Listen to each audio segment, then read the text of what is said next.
A lei da atração funciona através daquilo em que nós emanamos, dos nossos sentimentos. E como geralmente são gerados esses sentimentos?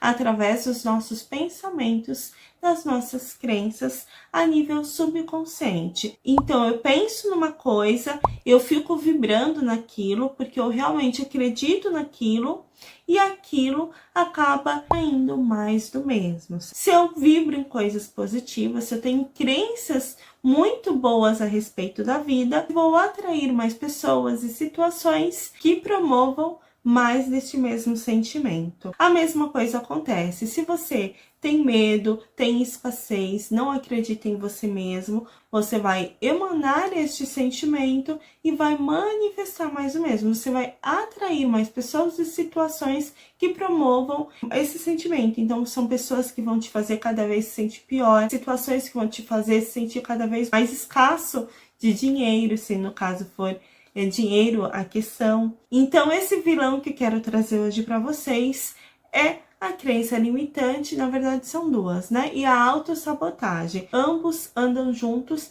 e hoje eu vou falar mais a respeito com vocês. Como o Dr. Joseph Murphy fala, cada pensamento é como uma sementinha plantada na nossa mente subconsciente. Então, se você tem pensamentos bons, você vai colher coisas muito boas. Se você tem pensamentos nocivos, você está plantando sementinhas que vão se transformar em nocivas, né? Vai se transformar em algo que não vai ser tão bom para você. Alguns exemplos de crenças limitantes e como elas podem estagnar o seu desejo, bloquear o seu desejo de se manifestar. Vamos supor que você deseja muito um emprego, o emprego dos seus sonhos. Jéssica do céu, eu sonho em trabalhar em determinada empresa. Nossa, você não tem ideia.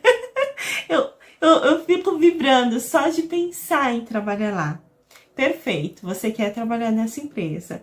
Porém, apesar de você desejar muito trabalhar nessa empresa e você vibrar alto, quando você pensa em trabalhar nessa empresa, ao mesmo tempo que gera um sentimento bom, você tem crenças a nível inconsciente, no subconsciente, só que de forma inconsciente, que te fazem sentir que você não é boa o suficiente. Então você pega e olha aquela vaga, fica sonhando com aquele emprego dos sonhos, nossa, eu queria tanto trabalhar naquela empresa, olha só.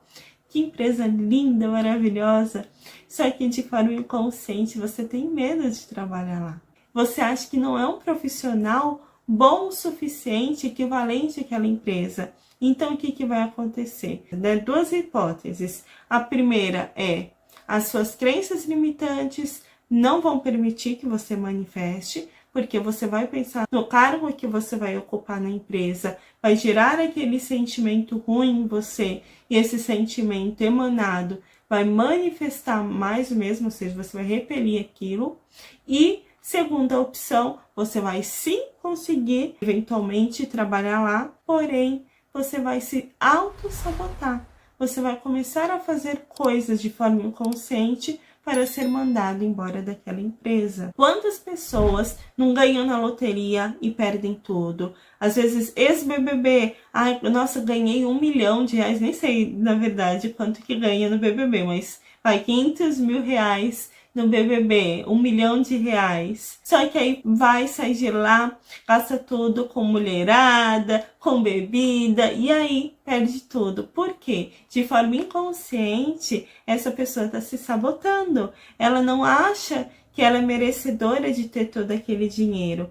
Por isso o autoconhecimento é tão importante.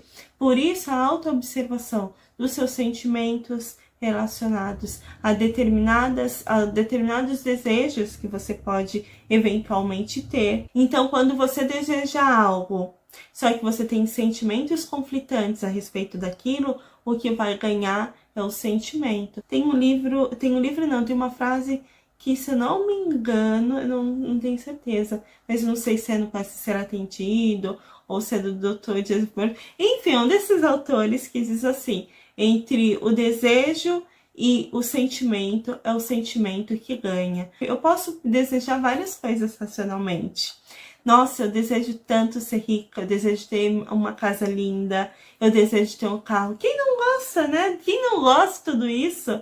Quantas pessoas aí desejam, sonham com todas essas coisas? Mas aí, quantas dessas pessoas realmente desejam e não têm crenças que limitam aquilo? Crenças conflitantes, que dizem que essa pessoa não é boa o suficiente para ter aquilo que ela deseja. E é bem isso, muitas vezes a gente deseja muito algo, só que a gente não se sente bom o suficiente e nisso a gente acaba se auto-sabotando.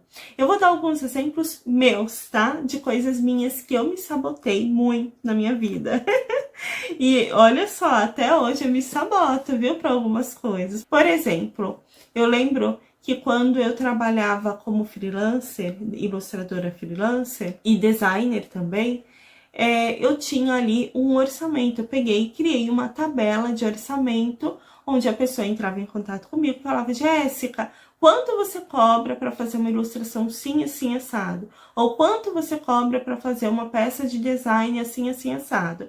E aí eu mandava o orçamento para essa pessoa. Porém, a minha tabela de orçamento era muito abaixo da tabela padrão dos designers. Por quê?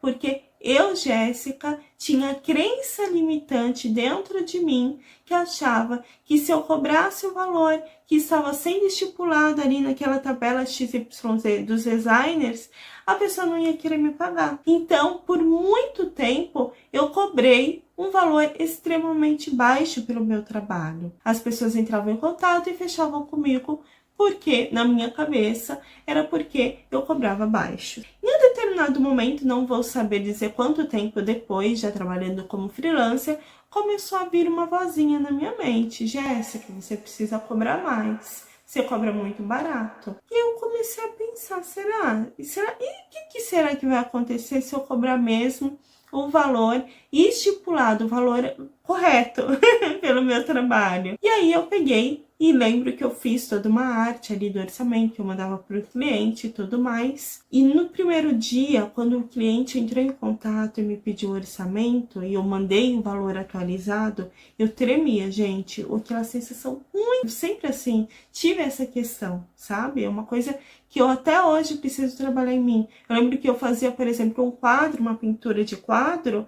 Se a pessoa me perguntasse o valor, eu meio que ficava tremendo, sabe? Isso é tudo autossabotagem, é tudo crença limitante que eu carregava dentro de mim. Então, o que aconteceu? Eu atualizei o orçamento, mandei para o cliente, já tremendo, pensando: nossa, o que a pessoa vai dizer? Vai achar muito alto o valor? Vai recusar? Vai não sei o quê? Gente, se eu te disser que de cara a pessoa aceitou, e não só aceitou, como pegou o valor, assim, o plano mais top, e ainda pagou à vista. Naquele momento me caiu uma ficha muito grande.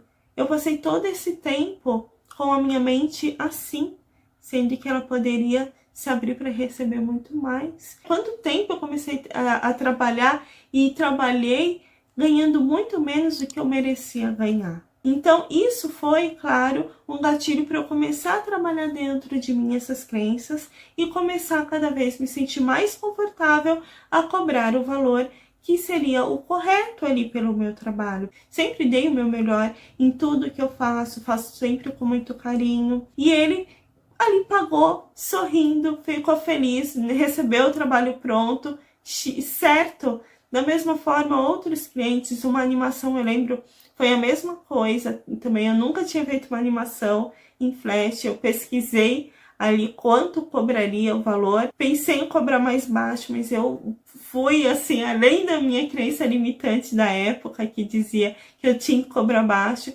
Cobrei o valor que eu encontrei que seria o adequado, e a menina tanto pagou corretamente tudo e saiu feliz elogiando o meu trabalho. Vocês percebem como, se eu não tivesse ultrapassado a minha crença limitante, se eu não tivesse me questionado: Jéssica, peraí, será que eu tenho que cobrar mesmo abaixo?